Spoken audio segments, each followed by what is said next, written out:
Well, the narrative that Donald Trump is a racist, sexist, Islamophobic, Nazi, I mean, pick your term. It's a new one every day, it seems like. All these ideas that Trump is all these things, it's a narrative that completely 100% 24/7, 365 gets pushed by the mainstream media, by the Democrats. And time and time again, the real world keeps colliding with that false narrative. Now, here's a perfect example of this. This is from the Washington Examiner. Quote, Trump dress Grammy star to lead Gays for Trump march in D.C. Now, the Trump dress girl is Joy Villa, who went to the Grammys, dressed in this all-white gown, and it turns out under that gown, she had a Make America Great Again dress that was made by a gay immigrant. And it became this big publicity stunt at the Grammys. And now she is going to lead a Gays for Trump march in D.C. And this was actually, this was on Saturday, this was yesterday. The singer who stunned the Grammys with her glittering red, white, and blue Trump dress plans to lead a Gays for Trump march in Washington Saturday aimed at promoting the president and attacking fake news. Joy Villa, whose dress reading Trump and Make America Great Again is slated as the keynote speaker at the march from the Washington Monument to the White House at 2 p.m. The March for Trump is being organized by Gays for Trump President Peter Boykin, a Trump campaign supporter. President Trump has thankfully set a new course, and no matter your race, color, creed, or gender, orientation, age, or anything else traitors exploit to divide, we the people are one. Come show your support for him, each other, and our country right in the heart of our capital, said his March internet page. The march offers a different view from the LGBT community, which largely opposes the president, especially after he withdrew federal control over bathroom policies in states for transgender students. And again, the removal of that policy was not because Trump hates trans people. It was because that policy did not go through the proper legal review, including review by local communities and local school boards. It was just kind of thrown in there from the Obama administration, and the courts had actually decided that this is not the legal process. This did not go through the right events that it would have to be able to actually be legitimate. So, therefore, that's why it got rescinded. It was not because Donald Trump hated trans people. But that's the narrative that gets pushed. And Donald Trump is such a horrible, horrible racist person that there's an article here from CBS all about how terrible he is. Trump signs executive order on black colleges. President Donald Trump signed an executive order Tuesday aimed at signaling his commitment to historically black colleges and universities, saying that those schools will be an absolute priority for his White House. Yes, we're going to go through, he's going to create a task force, and they're going to go to every single black university, and they are going to round them all up, and then we're going to actually ship them all back to Africa. I mean, that's the plan. That's the plan. That's just... he's just following through on his campaign promises. Of course, I'm kidding. No, here's what the order actually is. HBCU presidents are hoping Congress will bolster Trump's actions to strengthen the schools with dramatically increased funding in the upcoming federal budget. They are calling for $25 billion for infrastructure, college readiness, financial aid, and other priorities. Under President Barack Obama's administration, historically black colleges and universities received $4 billion over 7 years. $4 billion from Barack Obama in 7 years, and Trump's already signed an executive order to get them $25 billion. And that doesn't mean they've got the $25 billion right now or anything, not even close, but the executive order is saying that they want to get the funding and get this money and use it for all these different purposes. And, I mean, it's not something a racist person does. People, come on. Quote, the next step is the budget. You cannot have mission without money, Thurgood Marshall College Fund President Johnny Taylor told reporters outside the White House after the signing ceremony. Many of the college presidents also went to Capitol Hill on Tuesday to lobby Congress for more funding. Taylor said the $25 billion is needed to make up for years of underfunding and would cover the country's more than 100 HBCUs. Several presidents and HBCU advocacy organizations echoed Taylor's sentiments. Quote, "This is a great day for my membership and a great day for America," said Leslie Baskerville, head of the National Association for Equal Opportunity in Education, an umbrella group for public, private, and land-grant HBCUs. Now, see, Trump has gone, and throughout his campaign, he was telling the black communities, the inner cities, he was saying, look, what do you got to lose, basically? Like, look what Democrat policies have done, you know? Look what the Obama administration has done. I mean, black unemployment basically doubled under the Obama administration. And Obama never really seemed to care about the black communities. I mean, he never really visited the black communities. He never did stuff like Trump's doing right now. You know, it's just completely ridiculous. They paint Trump as the racist when you look at his track record. He's actually gotten awards from black organizations for hiring minorities and allowing them to climb the ladder of success in his various businesses and companies. And he's gotten awards for similar things when it comes to women, actually hiring record numbers of women for the respective businesses that he's in and actually allowing them opportunities to be able to move up. When you're a successful businessman, you don't really, you know, you don't have room for racism. I mean, you don't have time for racism. I mean, for crying out loud, you know, if you've got someone's resume, you're looking at this awesome resume, and what you get to, you know, to the end, you're like, oh man, this was a great resume, but I can't hire this guy because he's black or this or that. I mean, that's just insane. And there's nothing to show. There's no proof out there that he's a racist. I mean, it's insane. The only proof you find are very non-racist things like this.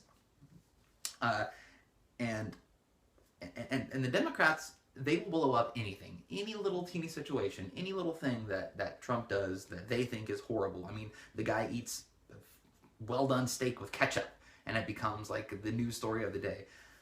Absolutely insane. Now, and this is a perfect example of this. All right, this is from the Washington Post. Democratic Congressman says Kellyanne Conway really looked kind of familiar kneeling on the Oval Office couch. Okay, now what this is in reference to is during the signing of that executive order, where they had all the heads of the historically black colleges and universities in the Oval Office with Trump. Kellyanne Conway was kneeling on the White House and taking the White House sofa and taking a picture of all these guys. And there was a picture that was taken of her kneeling on the White House couch, and it became a huge national controversy basically overnight.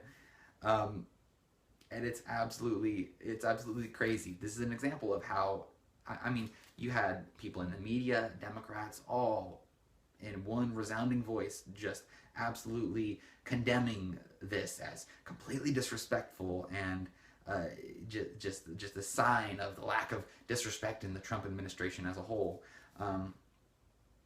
When you can Google right now, Obama, feet on Oval Office desk, type that into Google, and you will see multiple pictures of President Obama throughout his administration kicking his feet up on the Oval Office, just making himself right at home.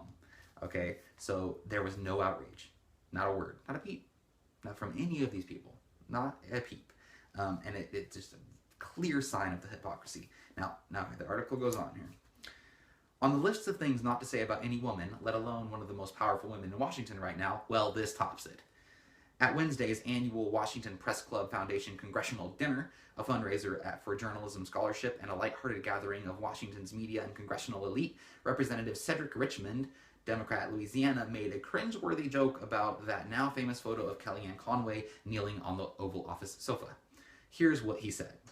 Quote, "You even mentioned Kellyanne in the picture and the sofa, but I really just want to know what was going on here because I won't tell anybody, and you can't just explain that to me. There's circumstance because she really looked kind of familiar there in that position there.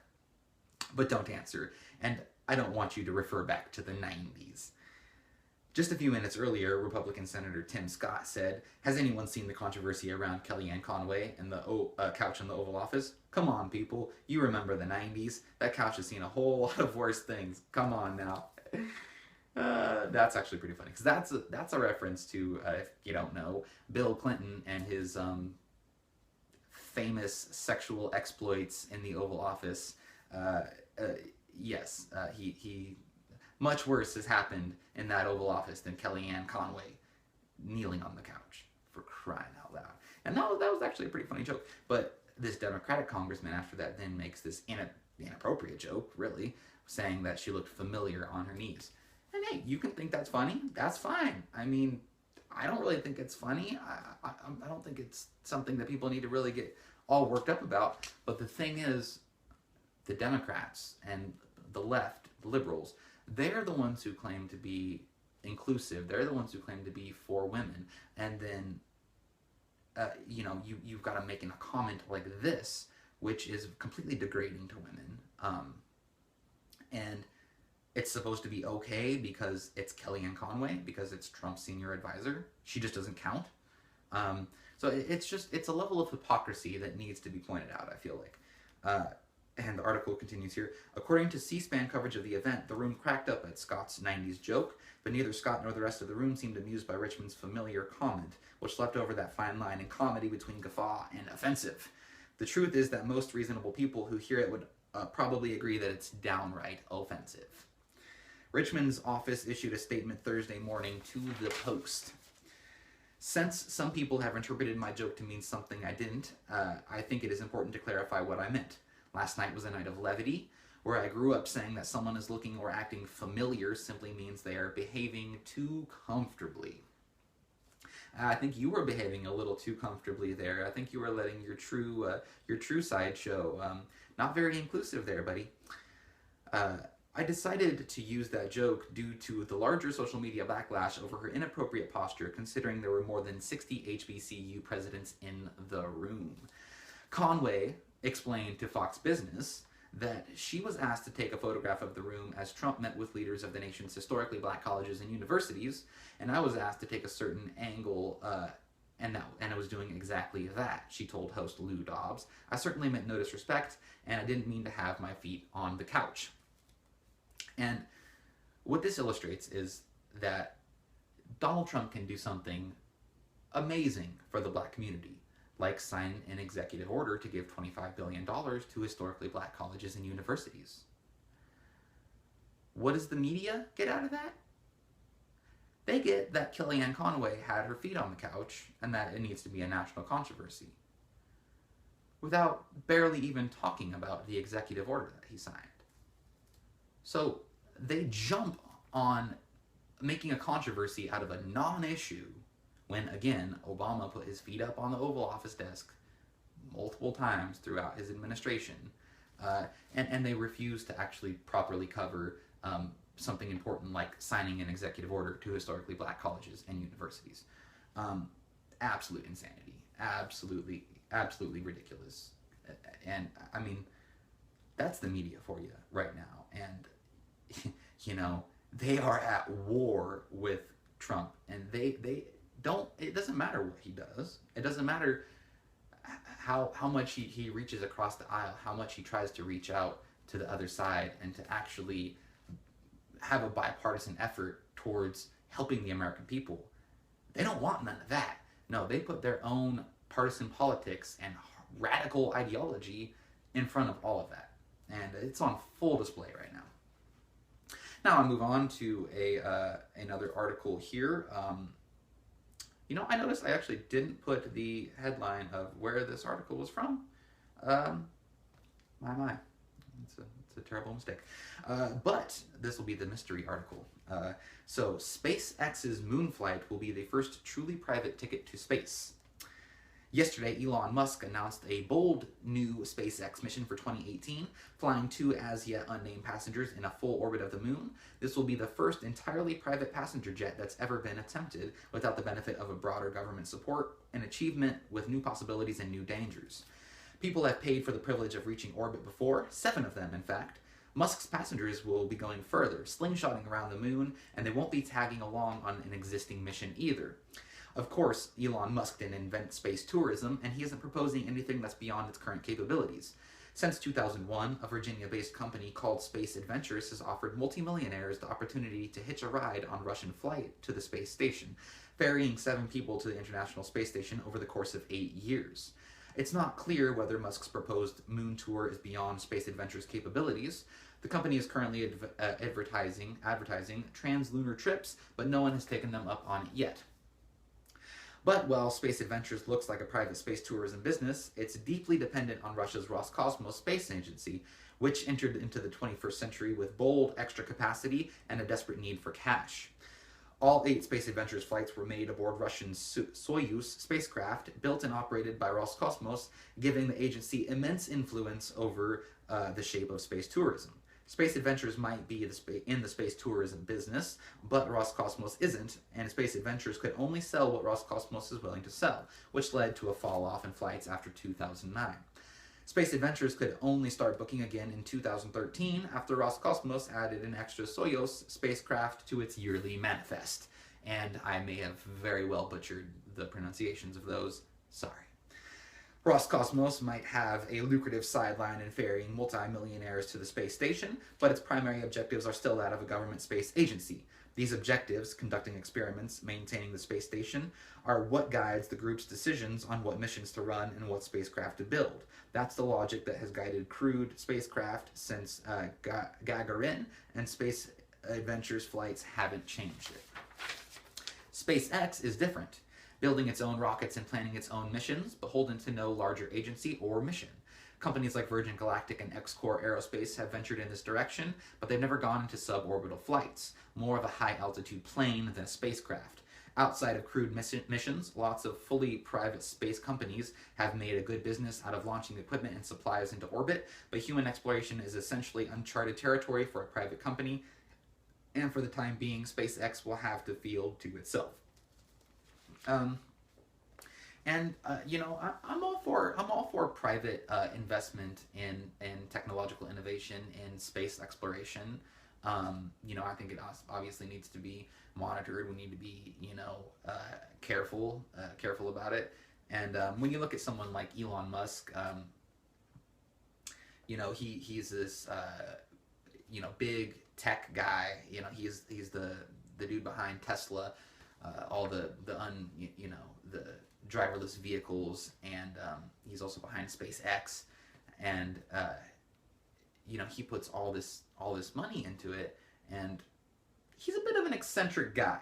He's actually came out and he said that humans need to merge with AI or we will basically become irrelevant, and that's kind of a scary concept. I mean, I've seen too many movies, man. That doesn't end well.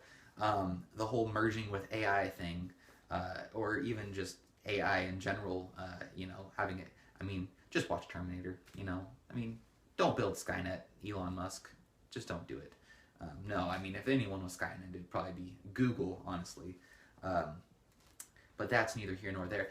Now, with SpaceX, you know, private investment, look, I think it's a good move, all right? Like, private investment in technology and innovation is, I mean, that's a hallmark of American entrepreneurial entrepreneurial spirit in America. I mean, you look at the fact that, you know, if it wasn't for private investors and private inventors, we wouldn't have had the technology for aircraft. I mean, the government doesn't do as good of a job as private individuals when it comes to really most things, but certainly innovation and technology and inventions and things of that sort. So I think this is a good thing. You know, it'll be cool. You know, I wouldn't mind. I'll throw travel into the moon on my bucket list. Why the heck not? So we'll see what happens there. And now we move on. This is an article from people.com. Transgender teen barred from wrestling against boys wins girls championship. Texas rule needs to change. Transgender teenager Mac Beggs is a Texas state wrestling champion. The 17-year-old junior at Trinity High in Ulysses, Texas, became the first transgender participant to win a Class 6A girls state championship in Texas high school wrestling on Saturday, making him the University of Interscholastic League's first transgender boy to win a state wrestling title. Quote, "When I'm wrestling, I'm at my best. I just love the sport," Mac tells People. "I put so many hours into it, all of my time and effort, so to come out on top, I'm just so grateful." Mac began identifying as a male 5 years ago and started his medical treatment to physically transition from male to female during his freshman year of high school. The teen is now taking testosterone injections. And that's the key. That's the key. This is trying to be framed as people not being inclusive, people discriminating against somebody who is transgender. Okay, and the law right now is that it says that he can't compete in the boys league because he's a biological female. He's biologically a woman, but identifies as a male. So they say that because of that, you can't actually compete with the men, the boys. So he's still in the girls league, but he's allowed to stay in the girls league and also take testosterone injections, which by any stretch of the imagination is what you'd call a performance-enhancing drug. I'm sorry, if they're going to go after Michael Phelps for, smoking a little bit of ganja, I think they should, this should raise some eyebrows in the whole performance-enhancing drug department. I mean, really, though, like, that's clearly the issue there, and it's trying to be turned into something about discrimination against trans people. The article continues, Mac's win came only days after President Trump announced his new bathroom bill rolling back protections for transgender children. Quote, "I honestly don't even know why this is an issue," says Mac. "We aren't the issue. The problem here, we are not a problem. All we want to do is use the bathroom. Why is this being made so difficult?" And I get that there's a lot of misinformation out there when it comes to the transgender policy. Basically, what happened is the courts decided that it is a federal overreach for the federal government to unilaterally put a policy like that saying who can use what bathroom over the entire country.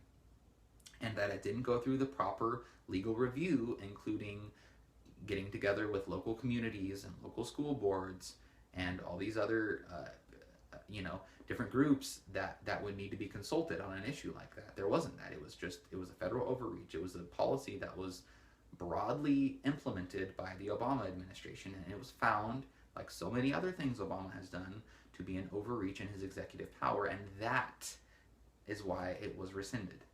That is the reason. And I think people really need to understand that. And now we're going to go into the insanity of the whole transgender issue. And again, I don't hate anybody. I don't discriminate against anybody. I think if someone chooses to do something with their body, that is their decision. And I think people can identify as whatever the heck they want. It doesn't bother me.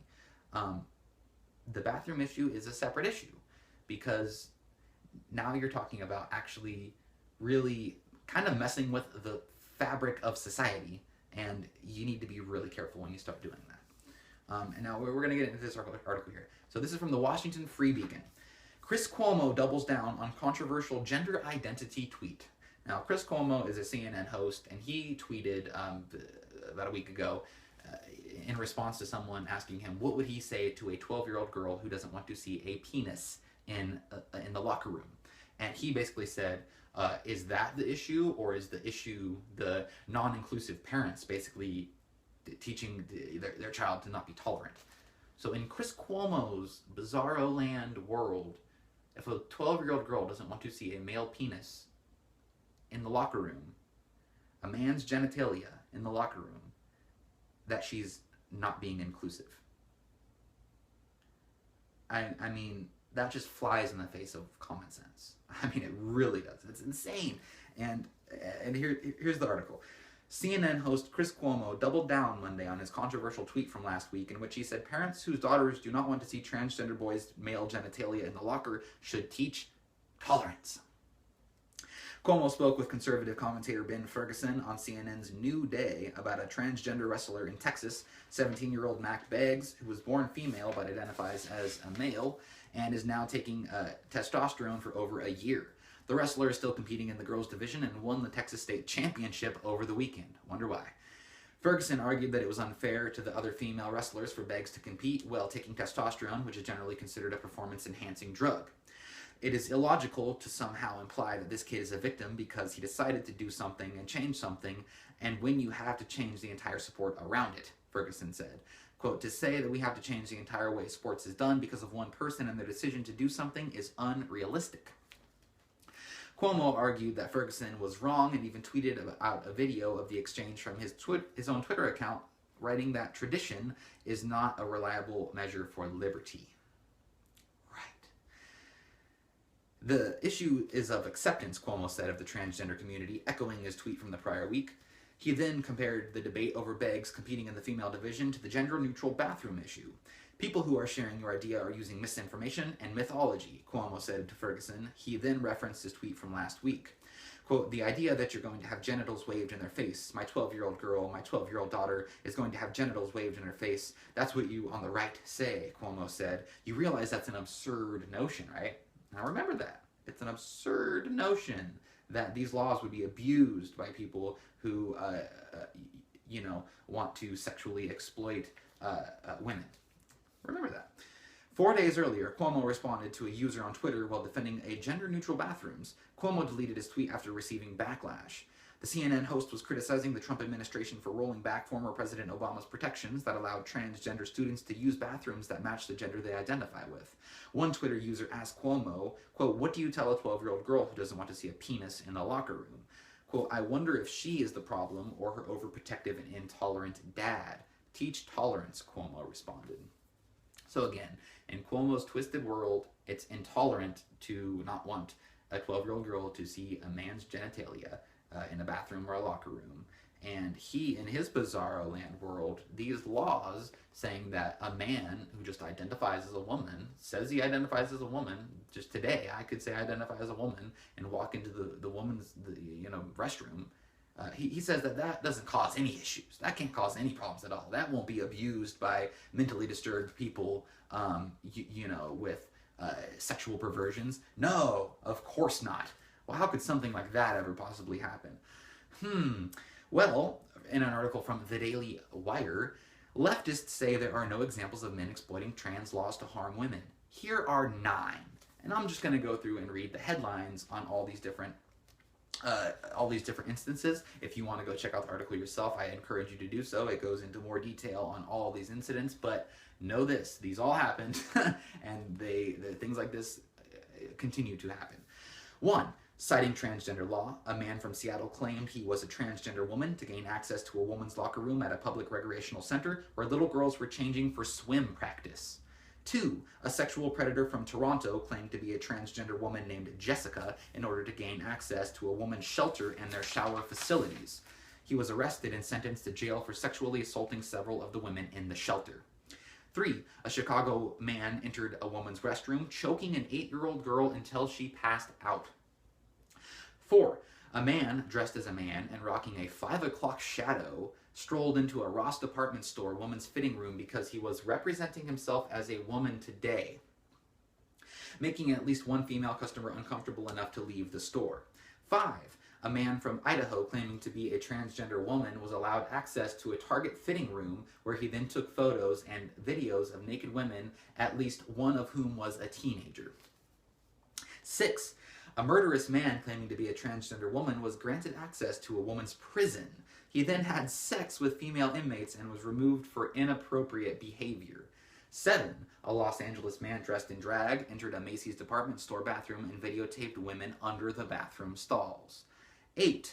2 biologically male students at the University of Toronto were caught exploiting the gender-neutral facilities in order to peep on women in the shower using their cell phone cameras. And 9. A man in Virginia dressed in drag to gain access to a woman's bathroom where he then filmed a 35-year-old woman and a 5-year-old girl. Okay, now this isn't a issue of tolerance. This isn't an issue of discrimination. This isn't an issue of hatred for people who identify as certain genders. This is an issue of common sense and not wanting women and children to be sexually exploited. And we really need to be able to draw these lines and have these distinctions, and we can have discussions about what, private companies can do whatever they want. If they want to say you can use whatever bathroom you want, that's fine. That's their issue.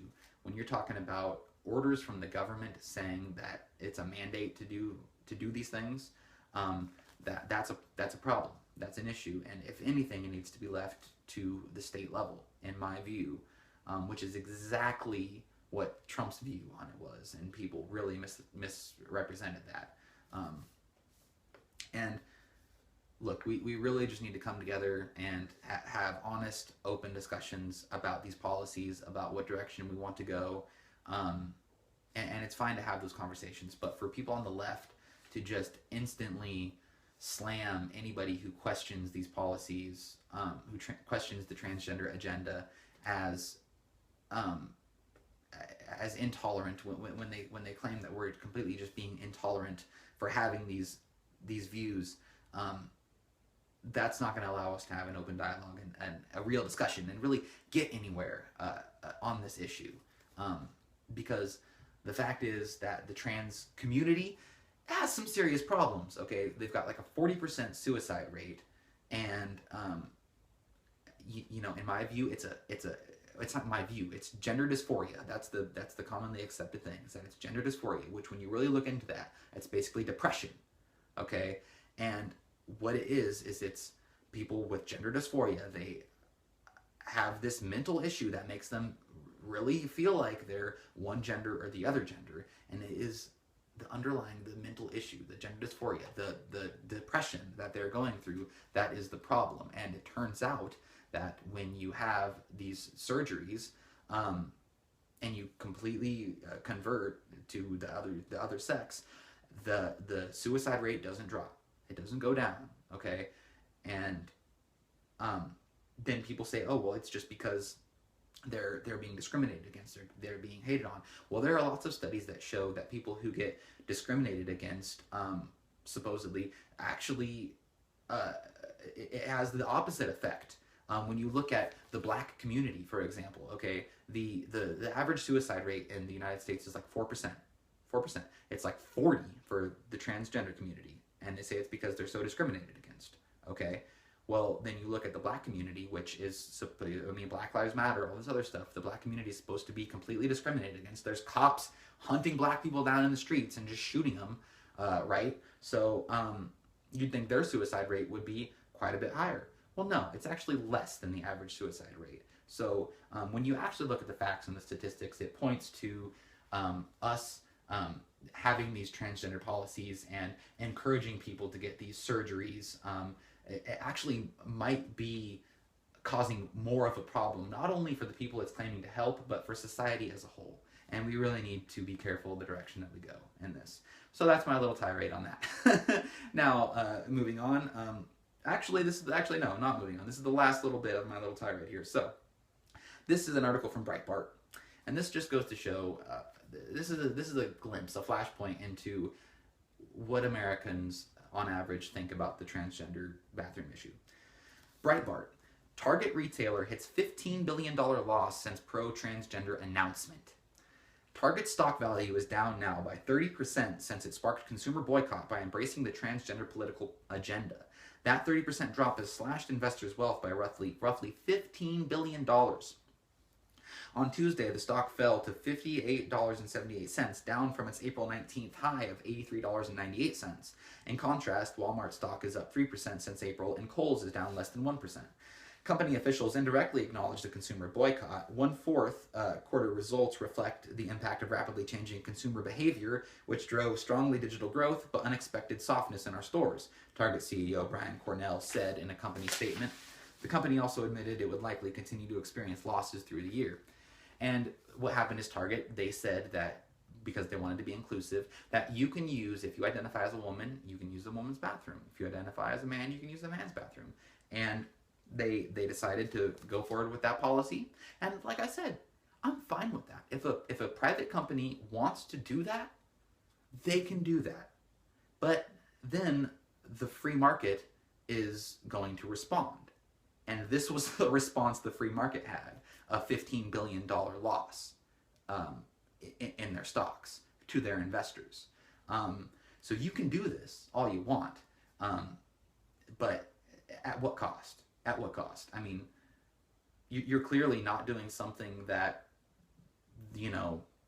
is broadly supported. So this is a company that has a political ideology, a political agenda, and it's willing to put that in front of its own profits. I mean, that's truly insane.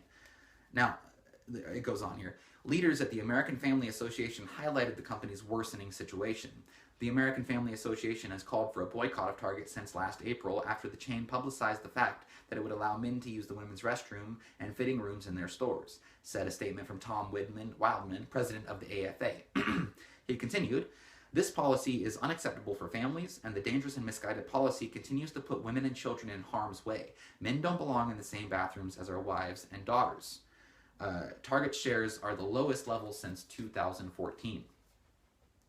And again, this just shows that there's a political ideology ingrained in the media, in the liberal democratic establishment, in certain companies and corporations, that they're willing to put that ideology before everything else for whatever reason. I mean, it's truly insane to me.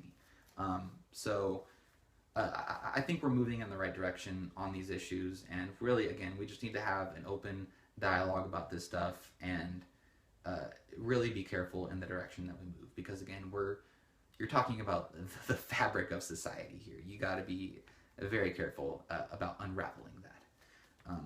Now, moving on here, this is an article from the Washington Times. Van Jones, Trump honoring slain seal, one of the most extraordinary moments in American politics. Now, this is Van Jones. He's a commentator on CNN, and he's a very far left guy. I disagree with him on almost everything. But every once in a while, he'll come out with these little glimpses of not being a total lunatic, of actually having some reason and some logic behind the ideas that he's putting forward. And this is a beautiful example of it. So he came out, and Trump did his joint session of Congress. He did a speech to the members of Congress in the Senate, and it was an amazing speech. It really was. And they were unprepared for it, the Democrats, in my view, because he came out with a message of unity. It was a very conciliatory speech. Sort of the rougher edges of some of his campaign rhetoric were kind of toned down. And it was really reaching across the aisle and saying, hey, let's work together on tax reform, on Obamacare, all this other stuff. The infrastructure bill, which I disagree with, and all this other stuff. And they weren't having it.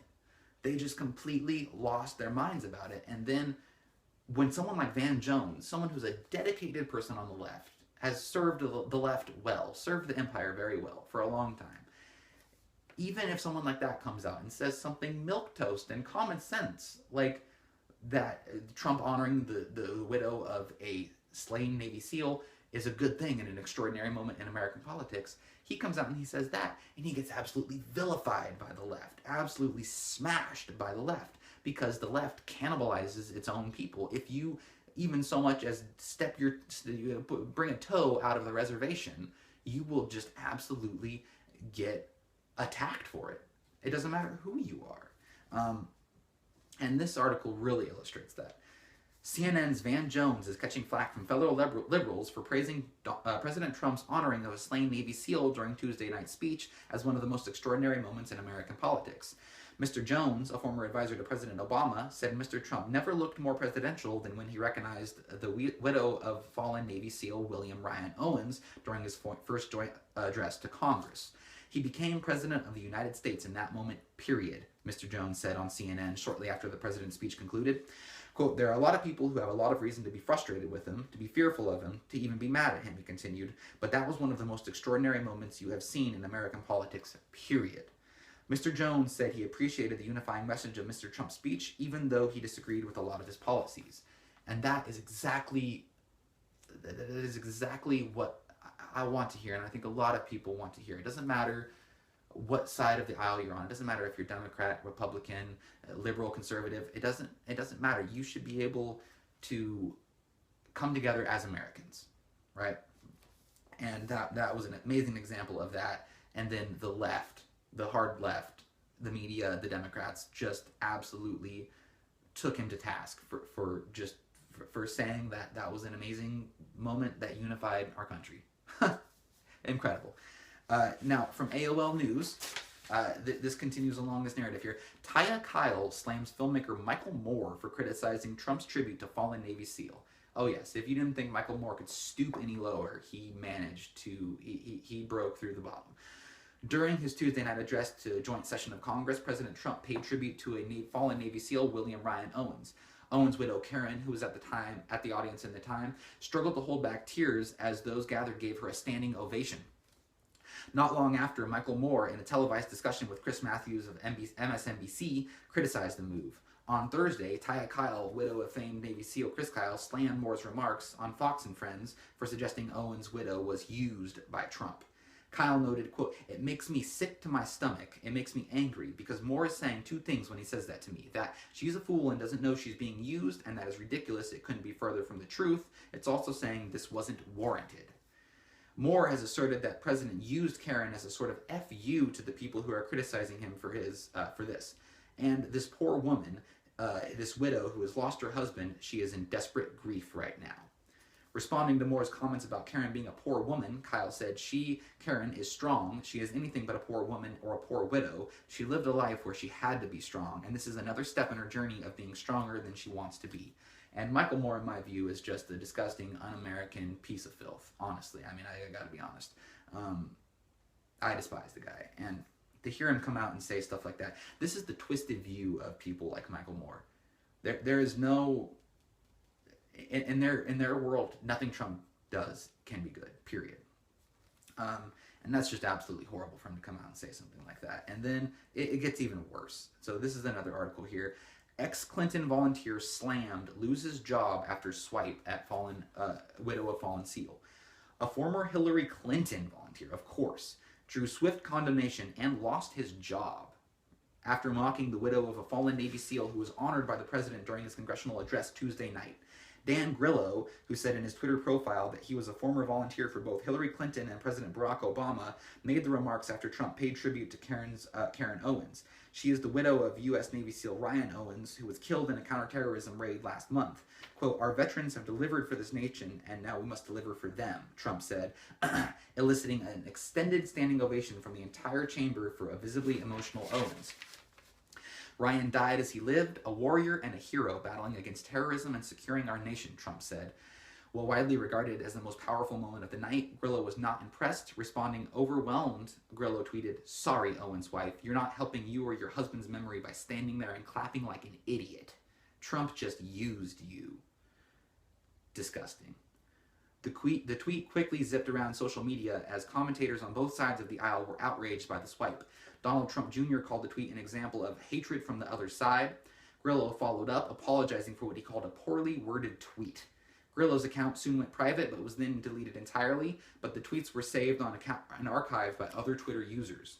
Grillo's page says he works as a principal for the Chicago-based Liberty Advisor Group, but as of Wednesday morning, Grillo's profile page on the site has been deleted, and the company later confirmed that the employee had sent what they called an offensive and inappropriate tweet regarding the Gold Star family.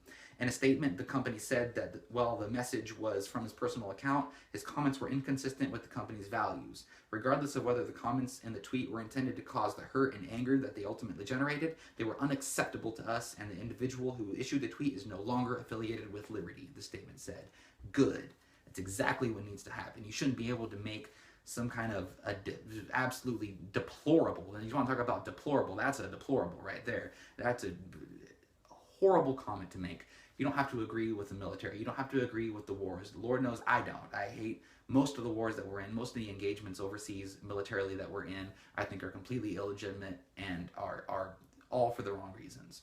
And that doesn't matter. To say that you don't support, to come out and attack the widow of someone who laid down their life for our country, I mean, that is a moment there honoring that widow, that we should all be able to come together as Americans. It doesn't matter if you agree with Donald Trump, if you like Donald Trump or not, but the fact that these people in their twisted world, nothing that Donald Trump does can be for the right reasons. And the fact is, two things can be true at once. Okay, Donald Trump can be trying to do the right thing by actually honoring this woman, and it can also be a good move politically. Okay, two things can be true at once.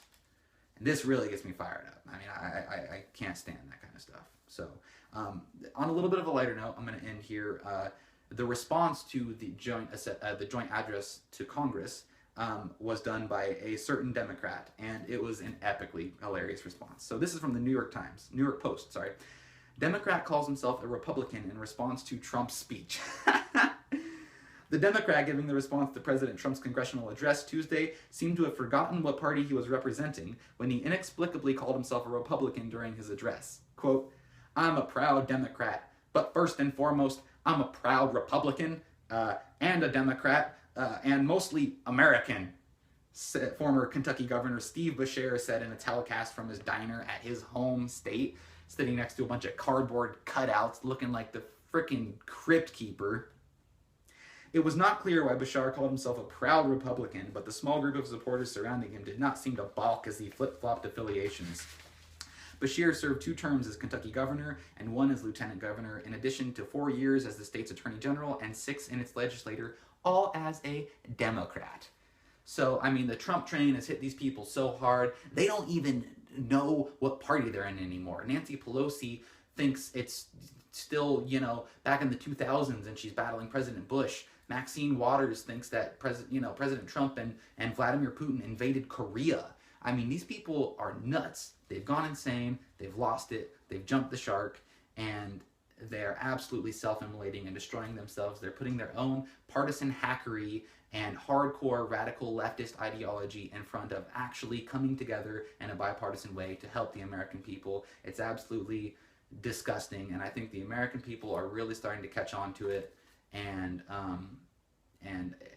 I think some political heads are going to start rolling, and I think it's great, and it needs to happen. So with that, I hope you all enjoyed this video. I really appreciate you guys watching. If you enjoyed it, please subscribe. More content will be on the way. I'm hoping to start rolling out more videos more frequently. Give me any suggestions, any comments, anything like that. I always appreciate it. Have a wonderful day, and may the force be with you.